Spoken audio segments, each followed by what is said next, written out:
আমি তন্দ্রা, আমার চ্যানেলে সবাইকে স্বাগত। আমার আজকের রেসিপি কর্নফ্লাওয়ার দিয়ে চিকেন ফ্রাই, শুধু কর্নফ্লাওয়ারের ওপরই। রোজের মতোই হাজির হলাম নতুন একটা রেসিপি নিয়ে। আজকের রেসিপি আমি বলেই দিলাম যে কর্নফ্লাওয়ার দিয়ে চিকেন ফ্রাই।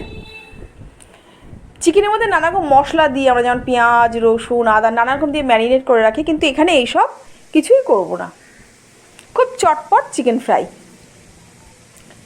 এই রইল চিকেন, বোনলেস হলেই ভালো হয়। আমার মোটামুটি দুটো কি তিনটে চিকেনের মধ্যে সামান্য একটু হাড় ছিল, মোটামুটি বোনলেস ছিল। আর এখানে কি কি নিয়েছি দেখাচ্ছি আর কি। বেকিং সোডা, কর্নফ্লাওয়ার, বেসন, এই যে কর্নফ্লাওয়ার আমি দেখাচ্ছি এই সাদাটা, আর এদিকের বাটিটার মধ্যে বেসন, এইটা বেসন, লঙ্কা গুঁড়ো,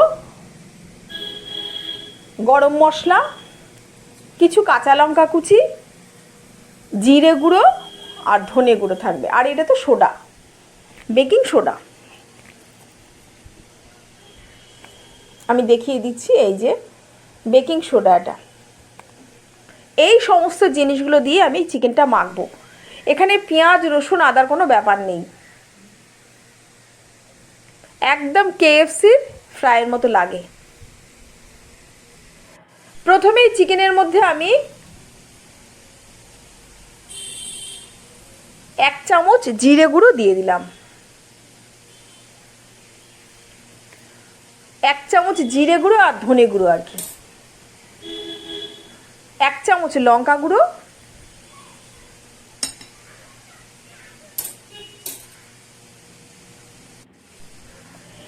কিছু লঙ্কা কুচি, কাঁচা লঙ্কা কুচি, 2-3টে লঙ্কা আমি এখানে কুচিয়ে নিয়েছি। ঝাল ঝাল হলে খেতে বেশ ভালোই লাগে, লঙ্কার পরিমাণ একটু বেশিও দিতে পারেন। এখানে 2 হাতা, ভাতের হাতার বড় হাতা 2 হাতা কর্নফ্লাওয়ার,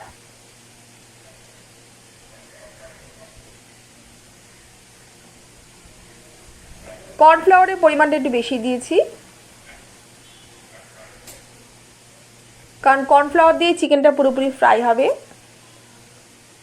বেসন নিয়েছি 2 চামচ, 2 চামচ বেসন এর মধ্যে দিয়ে দিলাম।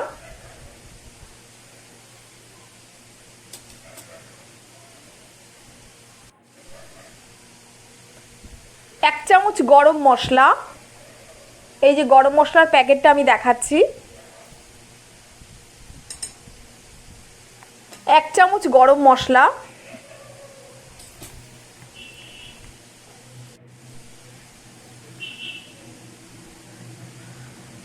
এইবার আমি পুরোটা কর্নফ্লাওয়ার, বেসন, জিরে গুঁড়ো, ধনে গুঁড়ো, লঙ্কা গুঁড়ো, কাঁচা লঙ্কা কুচি, স্বাদ মতো নুন, নুনের পরিমাণটা নিজেরা বুঝে দিয়ে দেবেন।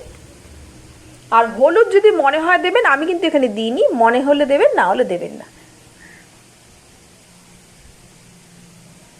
এই মাখাটা খুব শুকনো হবে, রসালো বা জুসি ব্যাপারটা কিন্তু থাকবে না। এবং কর্নফ্লাওয়ার দিয়ে মাখলে যে কোনো জিনিস কিন্তু খুব সফট ভাজা হয়, যার জন্য সেদিক দিয়ে কোনো অসুবিধা নেই। এখানে আমি স্বাদ মতো 1 চামচ নুন দিয়ে দিয়েছি,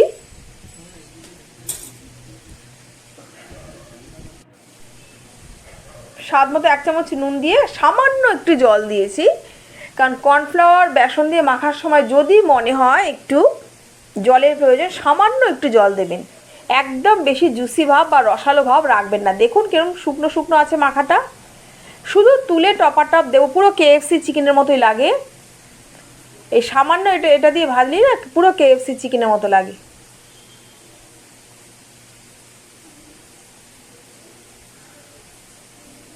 দেখুন আমি কেমন শুকনো শুকনো করে মেখে দিচ্ছি, একদম শুকনো।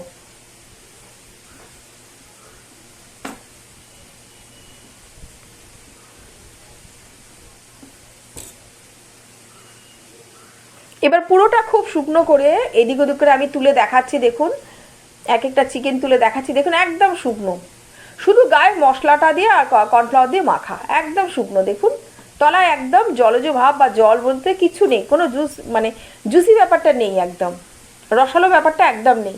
শুকনো করে মেখে এটা আমি 30 মিনিটের জন্য ঢাকা দিয়ে রেখে দেবো।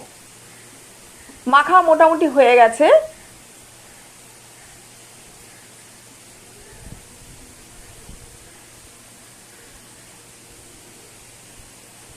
একটা ঢাকা দিয়ে মোটামুটি এটা আমি রেখে দিলাম প্রায় 30 মিনিট মতো। এদিকে কড়া তেল গরম করলাম, সাদা তেল, অবশ্যই সাদা তেলে ভাজবো আমি এটা। তেল গরম করলাম আর ওই শুকনো চিকেনগুলো তুলে মোটামুটি পরপর দিতে থাকলাম। কোনো অসুবিধাই হবে না, কেননা শুধু একটা করে শুকনো তুলে দিয়ে দেওয়া।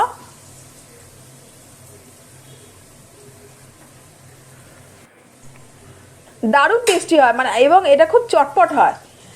বিকেলের আড্ডায় এইরকম চিকেন ফ্রাই একদম চটপটে চায়ের সাথে দারুণ জমে যাবে, এবং এতে পেঁয়াজ রসুন আদা বাটার কোনো ঝামেলা নেই, কিন্তু খেতেও খুব সুস্বাদু হয়। বাচ্চারা তো অতি আনন্দে এগুলো খেয়ে নেবে, আমাদের ঘরে তো তাই হয়। আর বিশেষ কোনো খাটনির ব্যাপার নেই, বাড়িতে একবার করে দেখবেন। বর্ষার বিকেলে মোটামুটি চিকেন রবিবার দিন বা যে কোনো ছুটির দিনে সব ঘরেই আসে, একটু বোনলেস হলেই ভালো হয়। এই রকম শুধু কর্নফ্লাওয়ার দিয়ে একবার ভেজে দেখবেন, দারুণ সুস্বাদু হয়। কমেন্টে জানাবেন কেমন হয়েছে।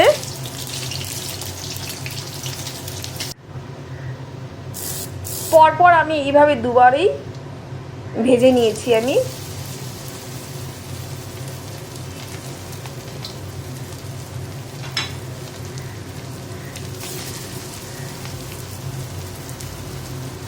আর খুব ডুবো তেলে এটা আমি ভাজবো না, খুব হালকা তেলে, কেননা এটা তো কর্নফ্লাওয়ার দিয়ে মাখা আছে। দারুণ খেতে হয়। আমি মানে আমাদের ঘরে মোটামুটি এটা KFCর মতোই লাগে, এরকম অনেকটা মনে হয়, কুড়মুড়ে হয়, দারুণ সুন্দর হয়। পরের ব্লগে আবার দেখা হবে, কেননা এই যে ফ্রাইটার আমি ফাইনাল লুকটা দেখাচ্ছি। ঠিক এইরকম দেখতে হয়েছিল ভাজার পর। বাড়িতে অবশ্যই একবার করবেন।